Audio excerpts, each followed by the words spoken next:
आज सकाळी ना मनात एक वेगळीच ओढ होती.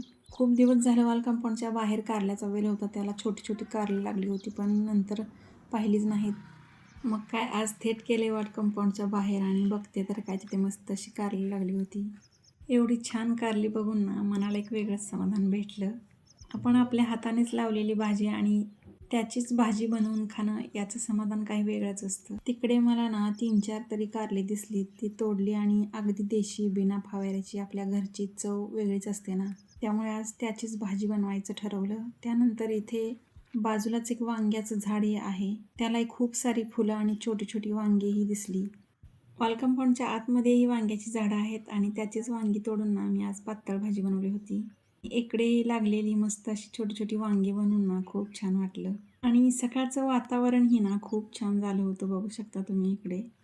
आणि इकडे बघू शकता आपलं दत्त मंदिर आहे हे. आणि इकडची नारळाची, आंब्याची ही झाडं खुरपून पाणी देऊन झालं होतं त्यामुळे खूप छान दिसत होती. घरी येऊन ना कारली मस्त अशी स्वच्छ धुवून कापून घेतली आणि शिजत घातली. कणिक अगोदरच मळून ठेवली होती. मस्त अशी कणिकही भिजली होती. मग पटपट चपात्याही बनवून घेतल्या. चपात्या बनवायच्या होतच होत्या तोपर्यंत ना लाईटही गेली. मग तोच तवा घेतला आणि गॅसवरती मस्त अशी कारल्याची भाजी बनवायला घेतली. तोपर्यंत कारलीही आपली शिजली होती.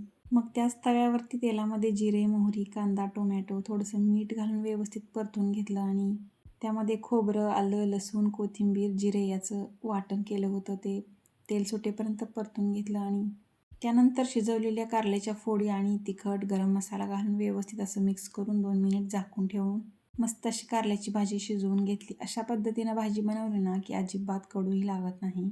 तुम्हीही नक्की ट्राय करून बघा. व्हिडिओ आवडला असेल तर लाईक आणि आपल्या चॅनलला सबस्क्राईब करायला विसरू नका.